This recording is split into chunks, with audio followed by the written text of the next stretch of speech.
The Nexus Prime Military Academy had weathered centuries of cadets, countless drills and the grinding passage of time, but it had never encountered a day quite like this. For 43 minutes, the biometric scanner at Equipment Bay 7 functioned with lethal bureaucratic efficiency. It cataloged Cadet Zevkaz's crystalline exoskeleton without a glitch. It registered Cadet Morven's 6 feet of reptilian muscle as heavy weapons certified. Even Cadet Quillix, a gelatinous nightmare for the uniform department, was cheerfully granted hazardous materials trained. The machine was a cold, unthinking gatekeeper until Vex walked up. Vex was unremarkable in every quantifiable metric, a bipedal mammal with disheveled brown hair and a stature that screamed average. She was the kind of cadet instructors forgot until grading time.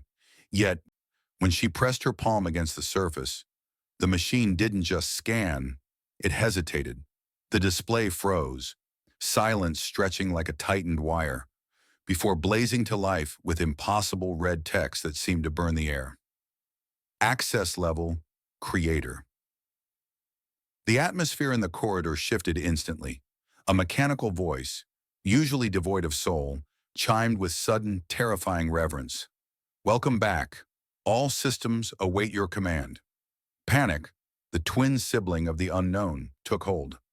Instructor Vash Tool, a veteran of 16 campaigns, stared in horror as the scanner began improvising symbols he couldn't read. He barked orders, but the situation had already spiraled beyond military protocol. Security team leader Corkswin arrived with the tactical ferocity of a war party, escalating the glitch to a full-blown security breach. Director Thexnol, the Academy's telepathic administrator, materialized from the ether, ordering a lockdown with a mind that sensed a crisis unlike any other.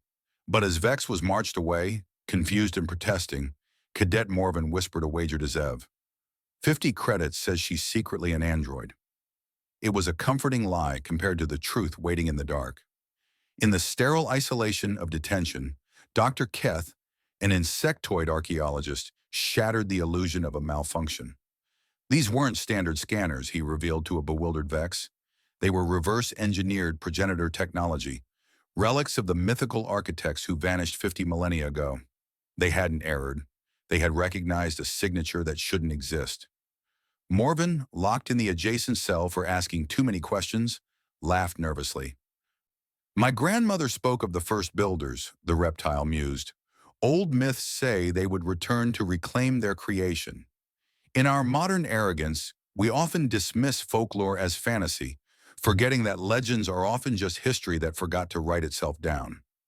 Keth's mandibles clicked in terror as the data aligned.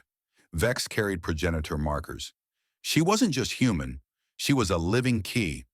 High above in the Academy's research division, the scope of the awakening became terrifyingly clear.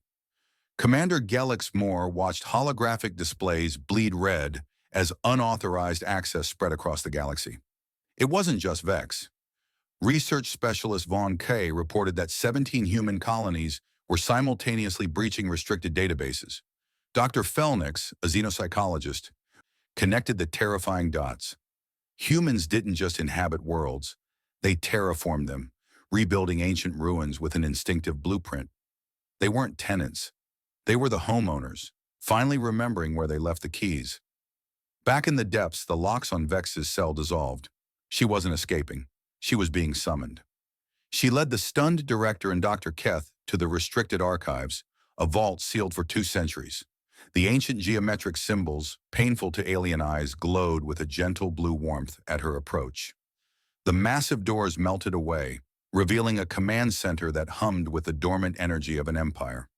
Vex walked among the star charts, her fingers dancing over controls she had never learned, but intimately knew. The tragic, beautiful history unspooled before them. The progenitors hadn't been destroyed. Overwhelmed by their own complexity, they had chosen to forget, wiping their memories and scattering across the stars to heal, governed by a biological timer set for 50,000 years. We've been gardeners, Vex realized, her voice carrying the weight of eons, guiding without controlling until we were ready. The irony was absolute. For millennia, The galaxy had worshipped the builders while looking down on the humans, never realizing they were one and the same. As reports flooded in of human ships responding to ancient maintenance protocols, the power dynamic of the galaxy shifted irrevocably. The lease was up, and the landlords were home. Vex turned to the director, her eyes reflecting the blue light of her ancestors. "You might want to update the admission policies," she said, as the command center roared to life. "It's rather difficult to teach engineering to the beings who invented it."